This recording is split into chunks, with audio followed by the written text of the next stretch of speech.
welcome to my channel.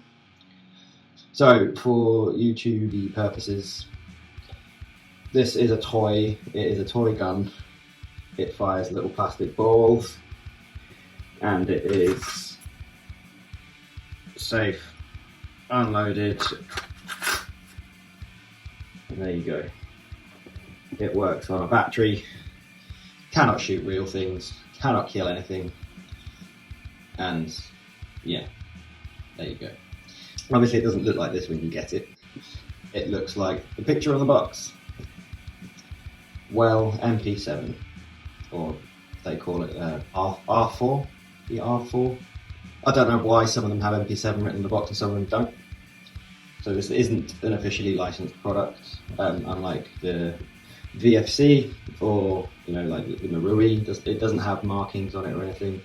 It is a clone of the Marui. I say clone. It's a little bit different. The internals aren't going to be as good, although they are interchangeable. Things like that, the hop-up isn't going to have that Marui pixie dust magic in it that Maruis do, them to reach out to 60 meters even though they shoot sub 300 FPS. This ain't going to do anything like that. This is good for being indoors, and that's about it. And the way I've got it set up, it is actually very good at doing that. So I say it's a Marui clone. It's the same kind of size. Marui MP7s are 10%, I think, smaller than the real steel for some reason. Don't really know why. I'm not going to try and make up a reason why, but I'm sure that the answer to that is out on the internet somewhere. It's about 10% smaller than the real one, or the VFCs or some other manufacturers. But I mean, that's fine, whatever. I say clone again because it's not quite like the Marui in terms of its build quality or materials. Now, Well do two versions of this. Well, they actually do three versions of this. They do a really shitty cheap one that you can get for like 40 quid. That's hilarious. Usually like bright orange. They do their standard version, which is like this. And then they do this one, which was a bit more expensive, but I thought it was kind of funny. This is all made of metal. So all of it is made of metal. All the body, everything, all of it is made of metal. The only part that isn't metal is like the bottom of the mag here. The tops of the mags are metal. I think maybe some of the, like these little controlly bits that here, so like your mock bolt release and mag drop and your trigger safety, I think they're plastic. And the back of the stock is plastic, but the rest of it's all metal. And it's hilarious because an MP7 is made of plastic and it's little and lightweight and stuff. This is actually really, really heavy. But I thought that was cool. It's different. I'm more just intrigued really than anything else. I figured, if I wanted a good, expensive MP7 to, be as close to the real thing as possible, like some of my other guns, I'd get the VFC or the Marui or something with trademarks on it and all that. If I'm going to go for one that's just to have one, and I don't care about all of that side of things, yeah, screw it, there's a metal one, I'm going to get the metal one, why not? It's funny. Even without all the extra bells and whistles on it, it's quite heavy. Now, another difference between this and the Marui is the Marui has a couple extra stock positions. This just has all the way in or all the way out, and that is absolutely fine. For me, anyway, like it is all the way out is the right amount of pull. I'm just over 6 foot, quite long arms, so it works for me. That being said, that is one bit I'd probably swap out because that feels like it's going to just fall off. It can definitely just pull all the way out, being a cheaper copy of the Marui. So if I'm going to replace anything on it, that's probably going to be the first thing. I think the Marui comes with a nicer butt pad as well, and yeah, it'd just be a bit more sturdy. So that is something I would do. Now, on the plastic version, of this, so not the Marui, the plastic version of the Well, I noticed a couple of things. Just from, I've never owned it, but just from watching videos and playing around with videos. So the plastic version, this is much nicer. On this version, it's a little bit sloppy, like wiggly. It's not, doesn't feel like it's going to come off, but it's certainly not like a stiff positive click. It's okay, it does the job. So on the plastic version, that seems to be better, probably to do with tolerances and stuff within the build material. But on the plastic version, this doesn't stay open. Now I could definitely just push that in, no problem. Absolutely no problem. I could definitely just snap the mechanism and push that in. But on the plastic version, it doesn't even do that. It just comes out and goes in, like, no problem. There is resistance there, enough resistance to make me go, no, don't do that. Don't break the gun. Or the toy. So yeah, that's another thing just worth noting about the differences between them. The other difference obviously is the price. I think this was about 30 quid more than the plastic version. Whatever, like 30 quid for something that might be a bit more robust over time, being made of metal. It doesn't have like the creakiness in it that the plastic counterpart definitely has. Let's just go over what I've changed on it. Now, there's a lot of stuff I've put on it, and there's some stuff I've done inside it that's a little less obvious. But let's put this into perspective. If you get the cheaper version, the plastic version, you can, and this is one of the reasons why it's a great like starter gun, I think. You can have, you know, your gun and 4 extra mags and be able to, you know, get in there and go. Maybe get a flashlight, just a cheap flashlight, which is like what I've got on here. Tape a flashlight to it, and you're ready to go for like indoor CQB. You're ready to go for around 100 quid, which is really decent. A better battery, 120 quid it will cost, and you're competing in games. You're getting in there and being a part of the game, and that's really cool. Being a Marie clone, there's upgrades you can do and stuff over time that will sort of keep it going and keep it lasting. So how it is with its little flash hider, I think it's like a 12mm counterclockwise. Obviously everything in Airsoft mostly is 14 counterclockwise, so I bought a little extra CNC'd adapter. Can't remember who makes it, pretty sure I got it directly from them. Throw the suppressor on the floor. But yeah, a little adapter that allows you to put on any kind of standard Airsoft suppressor. One of the first things you can do, is pretty cheap. I think these little adapters are like 15 quid. And it's super useful. It means you can change out your front end, put tracers on there. Like, with a gun this small, it's this small for a reason. You want it to be compact. You want to be in and out of tight spaces and, you know, close quarters indoors. Adding any length onto it unnecessarily is just a bit pointless. It might look great, and that's absolutely fine if that's all you want from it. Unless you're, you know, putting something on there like a tracer, and even then, I'd put like a smaller unit on there to really make the most of the compact size. So that's what we got going on there. On the other side, we've got this cheap ass flashlight. Just a little Amazon flashlight. It has a nice adjustable sort of spread there. And it perfectly does the job. Like, I have it handle down, my thumb activates it like that, and I mostly use it to just quickly shine on the floor, indoors. Quickly shine on the floor, make sure I know where I'm going. I'm not going to trip over anything. You know, I don't need a expensive light to do that. It's just there. It's mounted on with an old scope ring that I didn't need, and it does the job. Didn't really need a pressure pad on that because of where it sits with my thumb. Actually, when I am running it, I'm holding it more like this. So to activate it, I do bring my thumb round, but no problem. I'm going to jump up to the PEQ box. Okay. Now, obviously, it's a completely fake PEQ box. It's not even really trying to look very genuine. It's just molded plastic. It is for good reason. Inside here, I've changed battery setup. So instead of using the little 7.2 thing it comes with, which is trash, makes the gun shoot incredibly slow and sluggishly. Like you can't run this as a primary weapon with this battery. You just can't. Like, there is no point in doing that. I am keeping this battery for as a backup battery for a different gun that uses them. Like, I'm not ever going to use it in this, especially now that I've done this mod.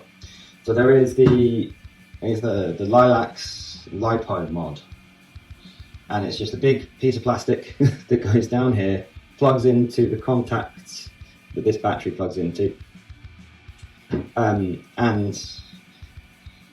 then wires a cable out through the vent hole here, that you can run into the back of the PEQ box. Right. So the reason why this is a completely inert, just moulding of a PEQ box, is so that I can fit like a big flat battery in there, and that lasts me all day. That was good, and it lasts me all day. I'm not again, and it's still not at full capacity, not doing its the full deal, but like working enough for me to mess about with it in the garden. And that is way more effective. Now, you don't need to do that. It isn't a matter of these batteries or doing that. I think that Lilacs thing was another 20 quid. The battery, the flat PEQ box battery, and the PEQ box I already had, so that was a big issue. But you are slowly building up those costs the more of these little mods you do. Now, you can just buy a little converter case for a Lipo Aep battery. Now, this will give you like a much better trigger response. It won't increase like your rate of fire and that by that much because it's a quite small capacity, but it's a vast improvement over these. This is what I recommend you do. You can just do that, and that will work absolutely fine. I will eventually like to maybe run a PEQ box that does have something in it, maybe just a flashlight even, if that's a thing, so that I can like screw this off and just run it a little bit more sleeker, a bit lighter. But for now, it does the job. All it needs to do is hold a battery, and it can hold quite a large. I say quite a large. It's you know, decent sized battery. If you do get a PEQ box that does things but also has a bit of battery space, you can run tiny little things like this. I'm not sure if these are still manufactured, but if you look at the size, the capacity and everything, you can get other makes of battery this small. This is tiny. It won't last a full day. I'd recommend 2 or 3 of these, but they're really, you know, handy for small spaces. I could potentially get this battery with the kit that's inside here to, you know, take the wiring out. I could get that in there with that probably, and not run the PEQ box.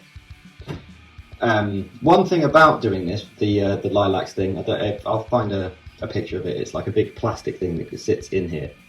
It takes up the space that the battery would. Don't know why they do it like that, but they do. You connect the wires to the contacts on that yourself, and those contacts plug into where the battery did go, which is like right here. So one thing about those is, I don't know what the difference is between them. I think it's something to do with this front piece that comes off that gives you the access to all that. But yeah, something to do with all this. But there is a difference. So the Lilacs thing is built for the Marui, and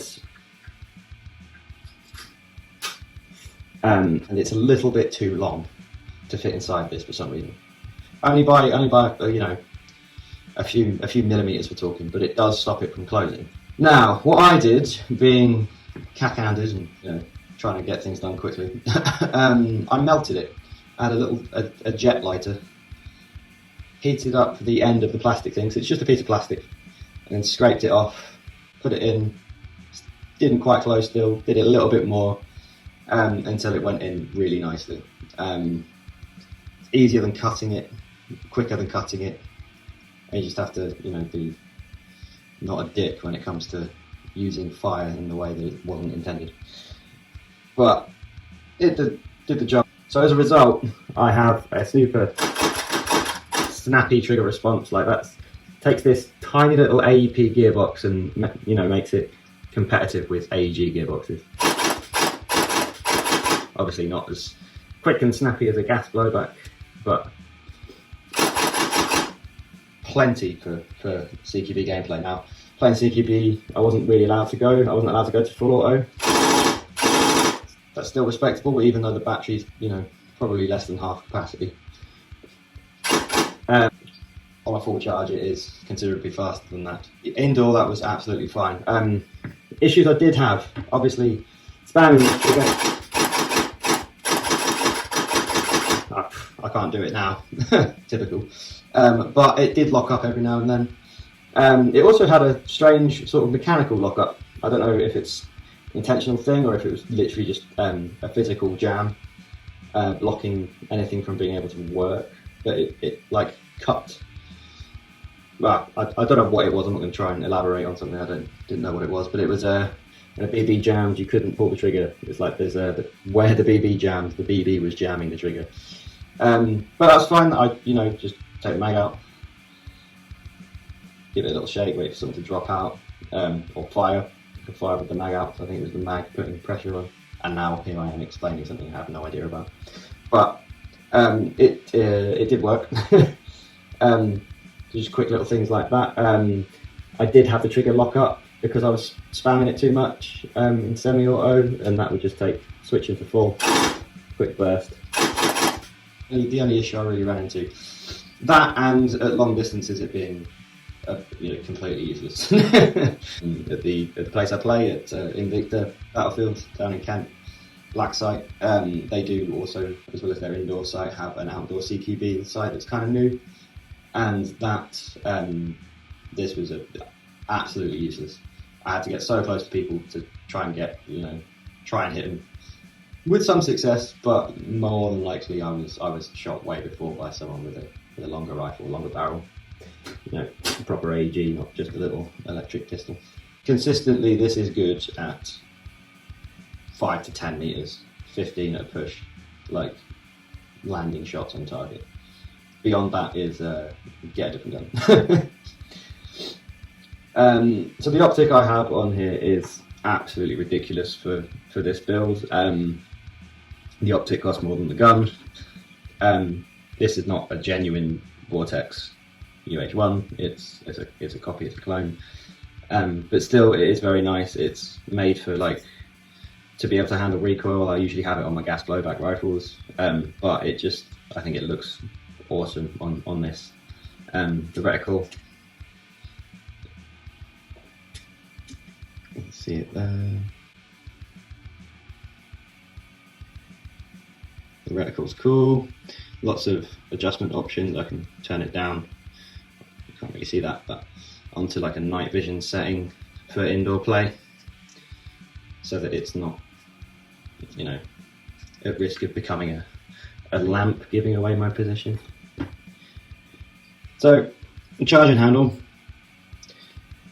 is kind of pathetic. It comes back about that far, just enough to open up the hop up. Now, using this, I found I've got the hop all the way on, and I needed it all the way on to lift twos.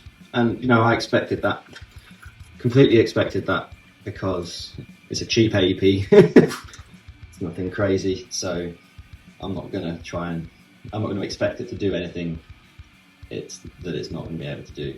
It could, with the hop on, it could just about lift 0.2s. Would I use 0.12s in a game? Yeah, probably, if I could get traces and they were cheap. For what I was doing with it indoors, hop all the way on, shooting straight, it's fine. Up here, I've got what I call cheap man's paracord. It's just a couple of hairbands tied around for a single point sling. I used to have long hair, so I've got shitloads of these just lying about. Iron sights, don't really use them with the optic on, but so you can use them together, which is cool. If your optic runs out of battery or gets shocked and breaks, not that that will, it's just handy to have iron sights on there, ready. Relatively cheap starter gun for playing airsoft. Mags, spare mags, it came with this high cap mag, which is fine. I think the plastic version comes with a low cap small mag that's flush with the grip. But these mid caps were £8 a pop, which is decent. And they feed absolutely fine. There's always like a couple that don't quite feed at the very end. But so getting a setup like this for, I guess, if you take out the optic and the battery setup that I've got, and we were just to run one of these, all the mags and a flashlight, it's still under 150 quid for a decent setup that's upgradable. So this is great if you like playing CQB. If you've been airsoft a few times, you've tried different things, and you think CQB is your go-to, and you don't need anything that's going to reach out and hit 60 meters, then something like this is great. It's perfect. But you've got to think about like what you're playing for and how you like to play and what you like playing with. The MP7 is a cool gun. It's popular. It's in lots of video games and films and TV shows and stuff. Like it's a nice fun thing to run around with and, you know, pretend play with. That's what we're doing really. We're playing toy soldiers. It's a cool gun, and this is a great option for it really. So if you like your MP7s and you like playing CQB, this is absolutely perfect. If you aren't quite sure how you want to play yet, if you're not sure if you prefer playing outdoors, then it's probably not the thing to get, because you want something that can do a bit of both. However, if you're in the market for just like getting into just playing CQB, or you want something separate to just play CQB with that's just for CQB, doing something like this is a really, really good option. I'll put some links into where I got the stuff from that I can think of. So being a Marui clone again, I know I've hammered that point home, but it is an important factor with this. I can find replacement parts for it. I know that replacement parts exist. I could get a whole gearbox if I wanted to. The stock I was saying I could start off by just getting a better inner barrel and the Marui hop unit, which I'm pretty sure I actually have one of somewhere. Increase the gun's playability straight away by doing simple little upgrades like that. Can I be bothered to figure out how to take this apart and work on it? No, absolutely not. AEGs and APs are things I don't really touch. I used to, as far as taking apart a version 2 gearbox and putting it back together goes, I can do that, but it's not really something that interests me when it comes to the mechanics and the maintenance of it. I much prefer gas blowback guns for that. But I wanted a little CQB gun. I love Heckler & Koch guns. I've got sort of like a little mission to collect as many as I can. This is just a good option. It feels solid, like there's a little bit of movement in the mag, but that's about it. Everything else is like sturdy. As I said, as I mentioned before, the grip does feel like I could break it quite easily, but it's almost like a C-clamp grip around the front there. Especially with rail covers on, it's a bit more comfortable. It's very comfortable and it's very solid. I'm just going to pop this suppressor back on. Lefty tighty. So obviously this suppressor's there just for looks. I actually found this, I don't know what it's for. Some exercise thing probably. But it's like the right diameter to just cover up the reflectiveness. And that looks absolutely ridiculous. Does it make a difference? No. Absolutely no difference. It's a great little platform to run as your CQB weapon. It's upgradable, it's made out of metal and it's funny. And it's a great starter platform, and also if you you've got a bit of experience, you know what you're doing, you know what you want out of it, and you can spend a bit more and do those little upgrades on it. It's great for that too. Mid-cap mags are great. I think they're like just under 100. I load them up less than 100 anyway.